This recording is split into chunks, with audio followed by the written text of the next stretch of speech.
Falando em conseguir, Danilo, e o Corinthians, será que vai conseguir? Começa hoje a sua batalha contra o Racing na Sul-Americana. Última chance do Corinthians conquistar alguma coisa nesse ano, mais do que isso. Última chance de ainda conseguir ter chance de ir para a Copa do Brasil no ano que vem. Está aí na sua luta contra o rebaixamento, mas hoje encara o Racing com o Depay e com a Arena Itaquera, que promete ser pulsante hoje. Será? Eu acho que vai ser um jogo difícil. O Racing mostrou contra o Atlético Paranaense uma qualidade que pode colocar bastante dificuldade para o Corinthians. E aí é um teste também para a gente ver como o Corinthians vai reagir depois da eliminação para o Flamengo. Em um jogo em que o Corinthians jogou quase o segundo tempo inteiro e boa parte do primeiro com um jogador a mais e que não teve exatamente uma criação para amassar o Flamengo, né? E a gente viu, o Felipe Luiz fez uma mudança e que praticamente anulou todo o jogo do Corinthians, não à toa. O noticiário do Corinthians mudou um pouco e hoje já é de questionamento em cima das escolhas do Ramon Dias, já é uma dúvida sobre a permanência do Ramon Dias para o ano que vem, porque essa eliminação impacta, né? A confiança do corintiano estava muito alta depois da vitória por 5-2 em cima do Atlético Paranaense. Essa eliminação ela balança um pouco o ambiente, sem contar que o Vitória, lá no Brasileirão, está fazendo uma força danada para escapar, venceu o Bragantino, passou de novo o Corinthians, voltou a colocar o Corinthians para a zona de rebaixamento. Então, aquele mundo imaginário de Corinthians campeão de tudo, campeão da Copa do Brasil, campeão da Sul-Americana, vai escapar do rebaixamento, já sofreu um baque grande com a eliminação da Copa do Brasil. O corintiano que comemorava a saída da zona de rebaixamento por 2 dias. O Vitória já venceu e passou de novo.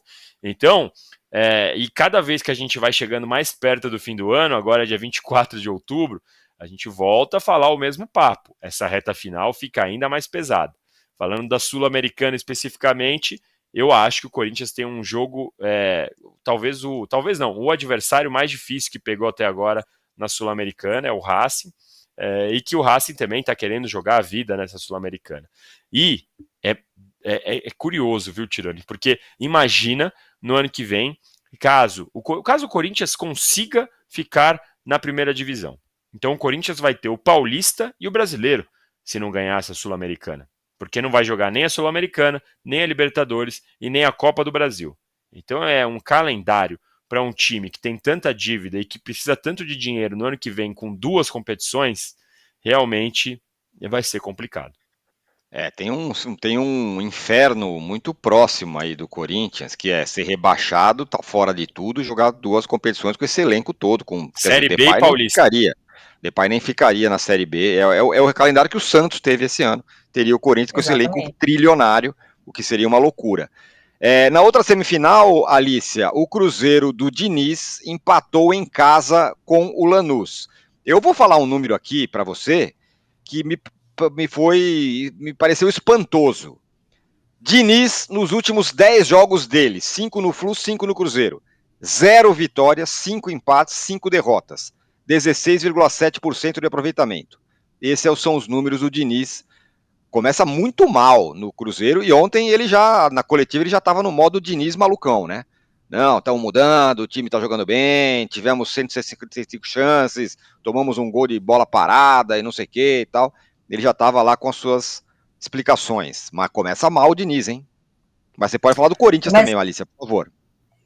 Sim, eu vou falar rapidinho então do Corinthians aqui no começo, só dizer que eu acho que a grande conquista do Corinthians para esse ano é ficar na Série A, né? A Sul-Americana vem nesse movimento assim de classificação meio culposa, jogando com reservas e tal, e indo parar chegando na semifinal. Mas realmente a grande conquista do Corinthians para esse ano não é a Sul-Americana, é ficar no Campeonato Brasileiro, porque de fato ter o calendário que o Santos tem esse ano vai ser muito difícil, não vai conseguir nem manter os jogadores que tem, porque ninguém vai querer ficar, e muitos jogadores do Corinthians têm mercado, no caso do Memphis tem inclusive cláusula, né, considerando a saída dele no caso da Série B. Então a situação do Corinthians é realmente muito preocupante, e a Sul-Americana é quase uma distração, né, não dá para você tirar o olho, porque enfim, pode ajudar para o ano que vem, mas ao mesmo tempo pode tirar o foco e atrapalhar aquele que é o principal objetivo do Corinthians esse ano, que é não cair. Em relação ao Diniz, eu me sinto muito tranquilo no meu lugar de fala nesse momento, porque eu nunca subscrevi ao dinizismo, e sempre fui bastante crítica, obviamente que engoli, né, todas as minhas palavras quando o Diniz foi campeão da Libertadores, mas o que veio depois mostra um pouco, né, da inconsistência do trabalho do Diniz. E eu acho que esse recorte, que inclui o Fluminense, ele realmente coloca um questionamento muito grande em relação ao trabalho do Diniz, porque se a gente estivesse olhando só o Cruzeiro, você fala assim, tem 5 jogos no Cruzeiro, não venceu ainda. Dá para você se ancorar ou se encostar na desculpa de que o trabalho do Diniz é complexo e leva um tempo para funcionar. Então, a gente viu isso na seleção brasileira, não funcionou e ele acabou sendo dispensado. Mas ele poderia dizer, olha, eu preciso de tempo para trabalhar, porque não é fácil, no Fluminense também não foi da noite para o dia que isso aconteceu e tal. Aí você poderia questionar a decisão do Cruzeiro de tentar colocar no final da temporada, para fazer uma virada, um treinador que não é um treinador que vira rapidamente, né? Não é um treinador que chega e as suas ideias começam a render rapidamente. O problema quando você inclui nesse retrospecto o Fluminense é porque você pega um time em que ele tinha essa longevidade e que despencou de tal forma esse ano, né, mesmo tendo vencido a Recopa, que o Fluminense foi conseguir sair da zona do rebaixamento agora, meses depois da saída do Diniz, né? Foi assim, entrou num buraco tão profundo, numa lanterna tão distante, que precisou de meses de alguma consistência para conseguir respirar. Então, o Diniz está naquela de que se recupera e de repente vence a Sul-Americana, tem no seu currículo 3 títulos sul-americanos consecutivos, né? Libertadores, Recopa e Sul-Americana, mas se não consegue reverter esse resultado contra o Lanús, vai ficar muito difícil sustentar a ideia desse treinador genial, mesmo com a vitória da Libertadores, porque esse ano do Diniz é terrível, terrível. Ele já tinha um pouco isso no trabalho que ele fez no São Paulo, em que o time fez um campeonato brasileiro muito bom lá em 2020, 2021 na pandemia e depois derreteu, né? Com o Fluminense isso acabou, né, culminando no título, mas é muito, muito difícil conseguir enxergar o que ele enxerga, essa evolução, o time jogou bem, porque teve toda a posse de bola do mundo no primeiro tempo, não conseguiu, né, fazer um resultado seguro, e no segundo tempo o Lanús foi melhor que o Cruzeiro, o empate não foi um acidente.